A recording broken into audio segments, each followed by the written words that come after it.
Frank Miller. Judge Frank Miller currently serves as an associate judge for Cape Girardeau County. He was born and raised in Cape Girardeau County. Judge Miller graduated from Jackson High School in 1998. He attended Westminster College and received a degree in business administration. After he completed his undergraduate degree, Judge Miller attended the University of Missouri at Kansas City School of Law, graduated May of 2005. Soon after he completed the Missouri bar exam, he moved to Washington, D.C. and accepted a position as a congressional aide to the former U.S. Representative Joanne Emerson from the Missouri 8th. He served in that position until January 2011. Judge Miller returned to Cape Girardeau County to serve as an assistant prosecuting attorney for former prosecuting attorney Morley Swingle. During his tenure as an assistant prosecutor, Judge Miller received the 2017 Lon O. Hawker Trial Lawyer Award from the Missouri Bar Foundation. The award is bestowed upon the top trial lawyers under the age of 40. He remained a prosecutor, serving under prosecuting attorneys Chris Limbaugh and Mark Welker until he was elected as Division III Associate Circuit Judge in November of 2018. Judge Miller currently serves on the boards of the Missouri Association of Probate, an Association of Circuit Judges, the Cape Central High School Booster Club, the Filters Fund, which is a charity in memory of Air Force Major Garrett Nolan. Judge Miller is a past board member of the Secretary of the Cape Girardeau Noon Lions Club. He attends Christ Episcopal Church in Cape Girardeau. Judge Miller lives in Cape Girardeau with his wife and 3 young children. So would you all give a great warm WTP welcome to Frank Miller.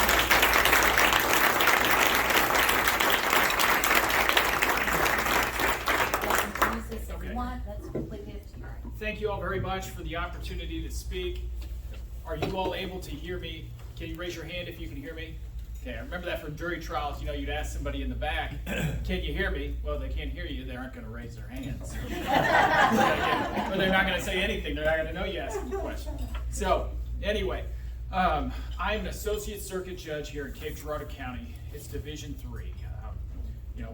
The breakdown, you're probably wondering, if you're not familiar with the legal system, what's an associate circuit judge? All right, there are 2 types of judges we have in our judicial circuit. We're in the 32nd Judicial Circuit. It encompasses Cape Girardeau, Perry, and Bollinger counties. We have 2 circuit judges, which those are Scott Lipke, he's the presiding judge, Division I, and you have Judge Benjamin Lewis, who's Division II. They are elected out of all 3 counties. Okay? Associate circuit judges are only elected in the county in which they reside. So Cape Girardeau County is the base in which votes on my election. We have 2 associate circuit judges in Cape Girardeau County. So you all heard, I believe, last week from my colleague, Judge Kester. And then there's also 1 associate circuit judge, Alan Biesink, out in Bollinger County, and another associate circuit judge, Craig Brewer, in Perry County. All right, so given that we have 2 associate circuit judges in Cape Girardeau County, we kind of divvy up the job here. My assignments, I typically have about a 90% criminal caseload. And then, so I get every criminal case filed in Cape Girardeau County originates in my division. I also handle about 20% of the divorces in Cape Girardeau County, and I handle a number of cases, trial de novos or essential appeals of small claims actions or some administrative law hearings. I have refusal hearings, and then the way I get assigned cases, they're civil cases that are under $25,000, but I can also be assigned a number of cases anywhere. I can get the Supreme Court or the presiding judge can assign a circuit level case, which is a higher amount of damages that an attorney's pursuing or plaintiff is pursuing. So given that I live pretty much in the criminal realm, 90% of my caseload's criminal, and as I mentioned, every case that's filed in Cape Girardeau County by the prosecutor's office originates in my division. So when we have misdemeanor cases that are filed, I will handle those all the way from when they're filed until there's a bench trial, which is a judge-tried case, or a jury trial. And that's, which there aren't a whole lot of associate level misdemeanor jury trials. Those have really slowed down in probably the past, probably 7 or 8 years, something along those lines. We used to have a lot more of those. And then in felony cases, I'll handle preliminary matters. I will, there's called a preliminary hearing to determine whether or not there's probable cause in a felony case. And the defendant has the right to have a hearing. They bring in the witnesses, and we'll have a hearing, and I'll listen to the evidence and decide whether or not probable cause exists in that felony case that was filed. And if there isn't probable cause, the case is dismissed or discharged, I guess is the proper term. If probable cause exists, it will be bound over to a circuit judge. So, for instance, if there's a felony theft case, we have the preliminary hearing. I find that there's probable cause. That will then be sent to either Judge Lipke or Judge Lewis, and then they'll handle that they'll handle any motions on that, and then they'll be the ones that have the jury trials. And there typically are a lot more felony jury trials because there's a lot more at stake. Misdemeanors, the maximum punishment is up to a $2,000 fine, a year in the county jail, and it's a lot easier to kind of deal with that than it is with if you're looking at you have a significant level of incarceration that you're facing, whether it's a number of felonies or just the charge that you have carries a significant range of punishment. And the Division III assignments that I get, it fits my background really well. I spent 8 years in the Cape Girardeau County Prosecutor's Office, prosecuting everything. I started off, you start off doing the small things, speeding tickets, first time DWIs, and by the end of my time there, I was handling I had a couple homicide cases. And I did a lot with guns and drugs, so that's what I enjoyed probably the most, prosecuting. I see a lot of the same people that I saw when I was a prosecutor. I see now as judge. Unfortunately, they keep coming through the system. Now, number of my other assignments, I also review search warrants, sign investigative subpoenas. It's just whatever there is. I'm primarily based out of the Cape Girardeau County Courthouse, though I do get assigned. I have a monthly court date in Perry County and Bolivar County, and then the Supreme Court can send you out if you get assigned certain cases. I've had cases in St. Genevieve County, Washington County. I've been in Stoddard County, Mississippi County. I've had them down in Penobscot. I haven't been to Dunklin, but so I stay pretty busy. There's enough work to keep us busy here in Cape Girardeau County. And then I think on the domestic cases, typically the domestic cases are, it's either a divorce that's been filed or some sort of modification in the custody provisions or child support that they're requesting. And so that's been new to me. I didn't have a lot of experience with that before I took the bench. So there's been some eye-opening, just experience dealing with those cases, and those are never easy.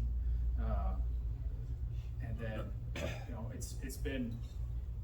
it's a great job, and I'm very fortunate to have it, and I'm very thankful that I was elected by the citizens of Cape Girardeau County to have this job.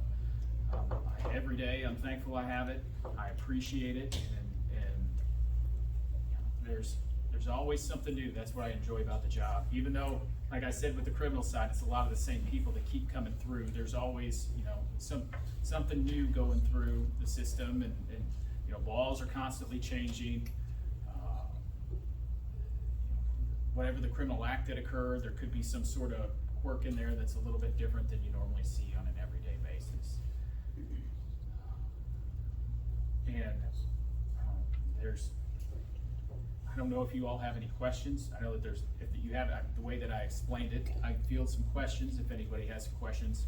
I would state that I can't comment on any pending cases. I can't make any sort of statements that might, affect someone's view of my, whether or not I can be an impartial jurist. Dr. Schwartz.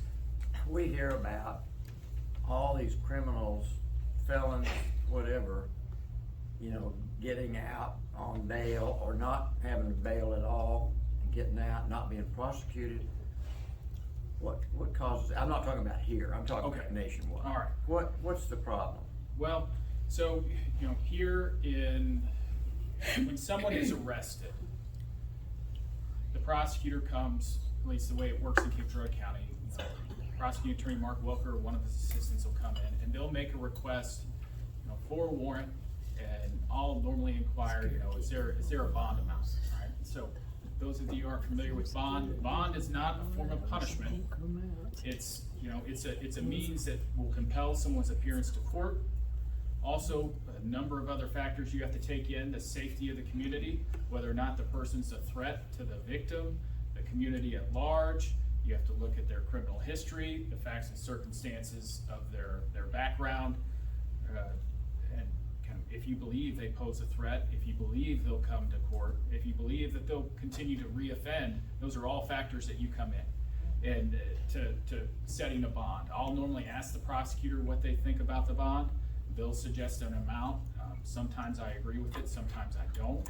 I take all those factors into consideration sometimes, and it can be lower or higher, depending on, or there could be no bond, right? In Missouri, if you get a no bond, you can be held without bond, but if you're held without bond, once they're bound over to circuit court, they have the right to have a jury trial within 120 days. And that puts a strain on not only the defense attorney who has to defend them, it puts a strain on the prosecutor's office to get the case together, depending on what type of case it is. There could be a number of, there could be some forensic evidence that needs to be analyzed. And so sometimes you get prosecutors that oppose someone to be held without bond. But that's, I'm not gonna speak for the prosecutor's office. Mr. Welker can speak for his, but I'm just telling you that's just some of the factors that they consider. And then, whenever you get to a case, sometimes if you know that the evidence isn't there, or that say there, as I mentioned, there's a preliminary hearing, and the prosecutor's unable to show probable cause that a felony exists, then that case, the felony case is discharged, so that goes away. Sometimes with domestic violence cases, this is unfortunately it's fairly regular. The prosecutor will file a domestic violence charge, domestic assault, say domestic assault in the second degree against a defendant. They will get the victim in the case served with a subpoena, compelling them to come to court. Sometimes they will not want to testify for whatever reason. They will not want to, sometimes they just ignore the subpoena and don't appear. Or, so then without a witness, the defendant has the right to confront their accuser in court. And that's a bit, you're not just going off a handwritten statement. They have the right to confront them in court. If the witness does not appear in court, the prosecutor, even if they wanted to put on a case, it would be kicked out, and so it would be dismissed. So there's some of that. Whenever you're talking about, people getting out,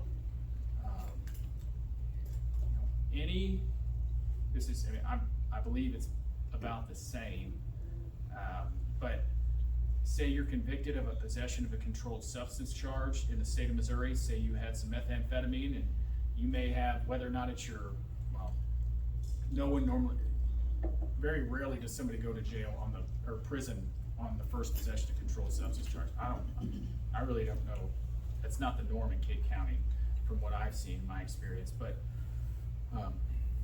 say you're on probation and you get your probation revoked and get sentenced to 7 years, or say it's about your fifth felony possession of a controlled substance charge. I believe it's my understanding that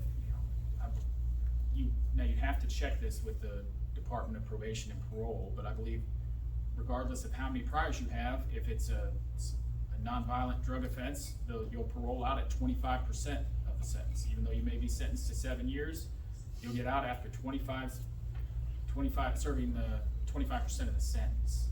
And that was kind of my experience back when I was a prosecutor. So sometimes you get folks that, there are people that get out that I'm surprised that I see them out and about again, or we get them back in really fast. And so, and then you also have, the prosecuting attorney, they have a lot of leeway. Whenever you're a prosecutor, you can decide what type of charges you want to charge. So for instance, back when I was a prosecutor, you get what's called a probable cause statement. And they could list out a number of different charges, and they can say this is what they think you're charged with. The prosecutor looks at that and they ultimately decide what to charge. Whether or not they don't have to do what the police officer says or the deputy, but they decide what's charged. And so that's different communities choose to elect different types of prosecutors.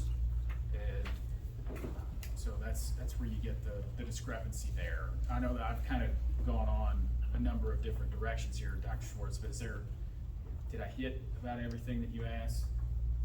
Okay. All right, so Ms. Jackson, and then I'll get to you, ma'am. What happened to our grand juries? You said you were the one who decided on whether it was probable cause. Do we not have grand juries anymore? Okay. In Cape Girardeau County, we do not use a grand jury anymore. I want to say they probably stopped doing that in the 90s, early 90s. Do you know why? I get into that. That was before I became a judge. Obviously, this is when I was still back and probably running around junior high. But they do have a federal grand jury. So if the federal government, the federal courthouse over there, they still use a grand jury. It was my understanding that the grand jury is actually how the people are able to control the prosecutors, the judges, and I'm not saying anything that we even need to in Cape Girardeau, but I'm saying this was how our government was set up in order that the people are in charge rather than the judiciary. They are part of these three branches of government who are supposed to put checks and balances on each other, and of course they're not. So it's the people who really are responsible for doing that because we're in charge.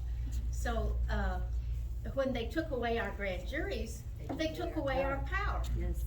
So if the people were educated as to their power when they're on a jury or a grand jury, if they understood that this is where their power is, we could change a lot of things, but the people have to be educated to know that their vote on that grand jury or on that trial jury is what's going to make a significant change in the corruption that we're having in our country.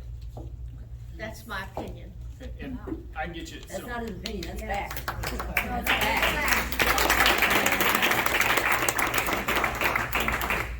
Now a grand jury is different than a trial jury. Correct. Okay, and so the grand jury just decides, Correct. whether or not probable cause exists in the felonies, what felonies to charge, right? And then, the jury, they decide guilt or innocence. So with the grand jury, the prosecutor could still dismiss the case though. It could still go away. It's not that they're stuck with it. I'm not saying that, I'm not taking any sides or arguing with you here. I'm just. Oh, no, I understand. Yeah. But I think that is, that's not proper because once the grand jury says no to, no true bill, no indictment, then if the prosecutor or the judge goes around and collaborates with each other and says, no, I think we ought to charge, that's against the law. That's unlawful. Yes. Well, so. Therefore, the grand jury should stand. That's how the people control. If the grand jury doesn't mean anything, we don't even, why have one? Why That's why they got rid of them. I understand that, yeah. So, it's How did it hard go for me away? to. I understand. No, I understand your opinion, Ms. Jackson. I'm not trying to argue. No, for or I against understand, with and you. I'm passionate about it, Okay. that's why I don't mean to sound angry, but I get passionate. So, oftentimes, also with the grand jury though, there are pros and cons. And then if you look at it, I mean, from a number of different ways. So we do preliminary hearings, those are what I do. And that's instead of the grand jury, that's how we get it to circuit court. Now, if you had a grand jury, you'd have, I don't even think there's, I've never done one because I was in Cape Girardeau County filing cases, and like as I mentioned, there hasn't been one since 1990, and I've never been involved with one. I know they have them down in Scott County, and they have them in other parts of the state. They use those, so with a grand jury, oftentimes the defendant's not there, so they don't even have to be there.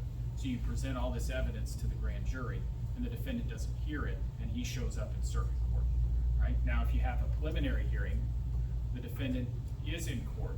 And that's where we have to bring in the witnesses. They get to see the witness and confront the witness in person, all right? And so from a prosecutor's standpoint, I can tell you what Mr. Swingle used to say, and Mr. Limbaugh and Mr. Welker.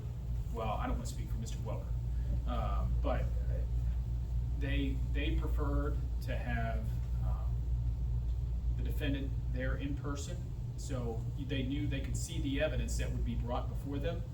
And then that can oftentimes, if they know that a witness is gonna testify, or they know that this is the evidence and this is what they're looking at, it gives them a more realistic expectation of what's gonna happen with the case. And I know defense attorneys, they like to see that because sometimes defense attorneys, they're trying to talk their client into taking a deal. They're trying to get them to realize what's going on in the case and what they're looking at, and oftentimes people don't want to see it. And then that whenever they have a realistic expectation of what the evidence is what's going to be presented, then they have a more realistic view of what they're looking at.